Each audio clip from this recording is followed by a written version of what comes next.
मैं रोहित सोनकर कक्षा 9वीं का छात्र हिंदी पखवाड़ा के अंतर्गत अपनी एक कविता जो कि अमित शर्मा जी द्वारा रचित है लेकर प्रस्तुत है।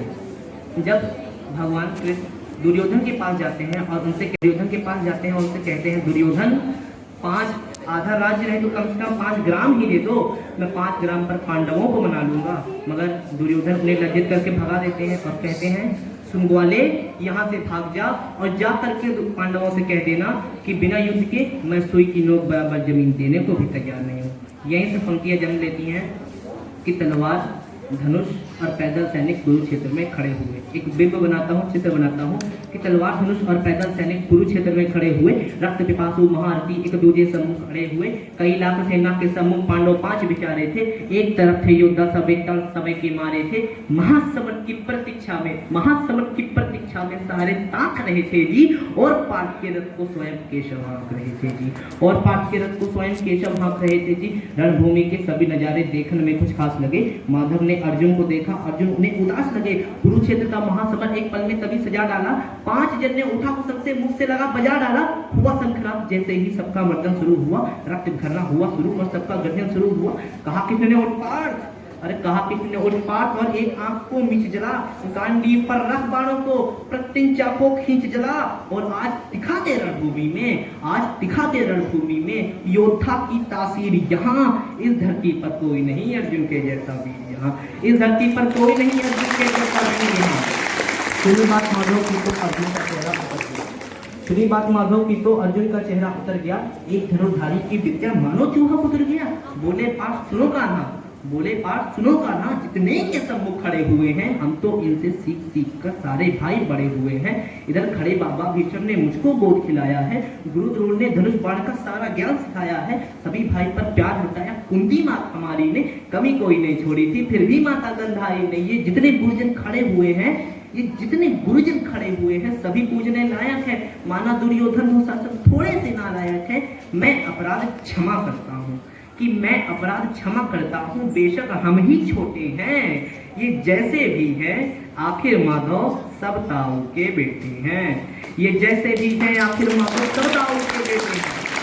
छोटे से भूभाग की खातिर इंद्रप्रस्थ के इतने बड़े साम्राज्य को धर्म से भटका हुआ योद्धा अर्जुन कहते हैं, जमीन का टुकड़ा बतलाते हैं कि छोटे से भूभाग की खातिर हिंसक नहीं बनूंगा मैं, स्वर्ण त्याग कर अपने कुल का विध्वंसक नहीं बनूंगा मैं। खून सने हाथों को होता राजभोग अधिकार नहीं, परिवार मारकर गद्दी मिले तो सिंहासन स्वीकार नहीं। और रथ पर बैठ गए अर्जुन मुंह माधव से मोड़ दिए, आंखों में आंसू भरकर गांडीव हाथ से छोड़ दी। गांडीव हाथ से जब छूटा माधव भी कुछ अकुलाए थे। माधव ने सोचा अरे इसने तो बेइज्जती करा दी, इससे अच्छा तो मैं शंखनाद नहीं करता। मगर भगवान कभी अपनी बेइज्जती नहीं सहन करते कि गांडीव हाथ से जब छूटा माधव भी कुछ अकुलाए थे। शिष्ट पाठ पर गर्व हुआ, मन ही मन हर्षाए थे। इन्होंने सोचा इसका सब कुछ जा रहा है, फिर भी ये परिवार की बात कर रहा है, संस्कार की बात कर रहा है, तो कहीं ना कहीं मेरे संस्कार है। कि गांडीव हाथ से जब छूटा माधव भी कुछ अकुलाए थे, शिष्टपाठ पर गर्व हुआ, फिर मन ही मन हर्षाए थे। मन में सोच लिया अर्जुन की बुद्धि न सड़ने दूंगा, समर भूमि में पार्थ को कमजोर नहीं पड़ने दूंगा। धर्म बचाने की खातिर एक नव अभियान शुरू हुआ। उसके बाद जगत गुरु का गीता ज्ञान शुरू हुआ।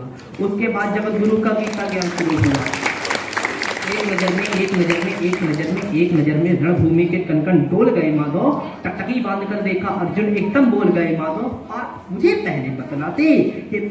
पहले बतलाते, मैं संवाद नहीं करता। तुम सारे भाइयों की खातिर कोई विवाद नहीं करता। पांचाली के तन पर लिपटी साड़ी खींच रहे थे वो, दोषी वो भी उतने ही है, जबड़ा भींच रहे थे जो। घर की इज्जत तड़प नहीं कोई, दो टोक नहीं बोले, पौत्र भोग को नग्न देखकर गंगा पुत्र नहीं खोले। तुम कायर बनकर बैठे हो, ये पाप बड़ी बेशर्मी है।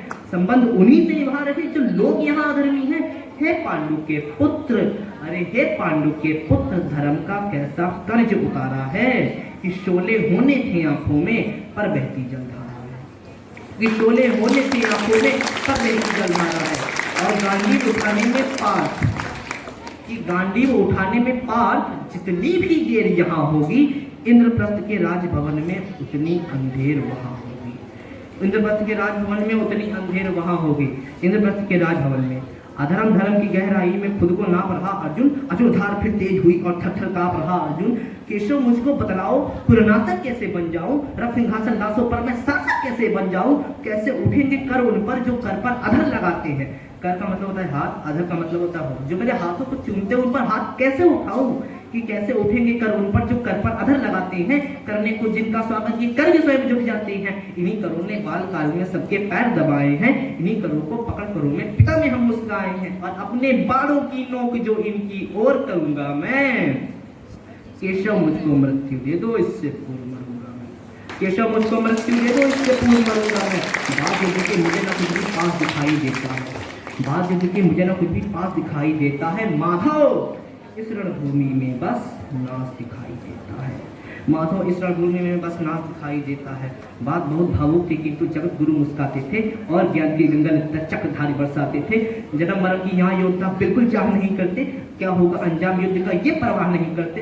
बात यहाँ कुछ मत सोचो, बस कर्म में ध्यान लगाओ तुम, बात युद्ध के क्या होगा ये मत अनुमान लगाओ तुम ना जीवन देने वाले नहीं मारने वाले हो। मैं जीत तुम्हारे हाथों में, तुम नहीं हारने वाले हो। इस दुनिया के रक्तपात में कोई देता साथ नहीं, ये जीवन का करे फैसला नर के बस की बात नहीं। इस दुनिया में रक्तपात में कोई देता साथ नहीं, ये जीवन का करे फैसला नर के बस की बात नहीं। और पवन वेग से बुझ जाता है वरना जलता रहता है। उसके बाद भगवान कृष्ण उन्हें समझाते हैं कि कौरवों को हराना जरूरी है। उसके बाद भगवान कृष्ण कहते हैं कि ये मान और सम्मान बताओ, जीवन के अपमान बताओ, जीवन मृत्यु क्या है माधव, रण में जीवन दान बताओ। अरे काम क्रोध की बात कही तो मुझको उत्तम काम बताओ, काम क्रोध की बात कही तो मुझको उत्तम काम बताओ। अरे खुद को ईश्वर कहते हो तो जल्दी अपना नाम बताओ, खुद को ईश्वर कहते हो तो जल्दी अपना नाम बताओ। इतना कहते ही माधव का धीरज पूरा डोल गया। तीन लोग का स्वामी फिर बेहद गुस्से में बोल गया, तो कान खोल का सुनो पार्थ, अरे कान खोल का सुनो पार्थ, मैं ही त्रेता का राम हूँ। कि कान खोल का सुनो पार्थ, मैं ही त्रेता का राम हूँ। कृष्ण मुझे सब कहते हैं, मैं द्वापर का घनश्याम हूँ। रूप कभी नारी का बनकर मैं ही केस बदलता हूँ, धर्म बचाने की खातिर मैं अनगिन वेश बदलता हूँ। बाकासुर और महिषासुर को मैंने जिंदा गाड़ दिया, नरसिंह बनकर धर्म की खातिर हिरण्य कश्यप फाड़ दिया, नरसिंह बनकर धर्म की खातिर हिरण्य कश्यप फाड़ दिया। और रथ नहीं तनिक भी चलता है, कि रथ नहीं तनिक भी चलता है, बस मैं ही आगे बढ़ता हूँ। रथ नहीं तनिक भी चलता है, बस मैं ही आगे बढ़ता हूँ। गांडीव हाथ में तेरे है, पर रणभूमि में मैं लड़ता हूँ। इतना कहते ही माधव का धीरज, इतना कहते ही मेरे माधव का कद थोड़ा सा बड़ा हुआ। सहमा सहमा सा था अर्जुन, एकदम रस के खड़ा हुआ। माँ गीता के ज्ञान से हृदय पर प्रहार हुआ। उसके मृत्यु के आलिंगन हेतु फिर अर्जुन तैयार हुआ, मृत्यु के आलिंगन हेतु फिर अर्जुन तैयार हुआ। कि जितने यहाँ अधर्मी हैं चुन चुन कर इन्हें सजा दूंगा, जितने यहाँ अधर्मी हैं चुन चुन कर उन्हें सजा दूंगा। इतना रक्त बहाऊंगा, धरती की प्यास बुझा दूंगा। जिधर बाण चले पार्थ के सब पीछे हट जाते थे, रणभूमि के कोने कोने लाशों से पट जाते थे। कि धर्मराज के शीश के ऊपर राज मुकुट की छाया थी। भगवान ने युद्ध जितवा दिया। आखिरी धर्मराज का राज्याभिषेक हुआ। कविता की आखिरी दो पंक्तियां कि धर्मराज के शीश के ऊपर राज मुकुट की छाया थी, पर सारी दुनिया यह जानती थी यह बस केशव की माया थी।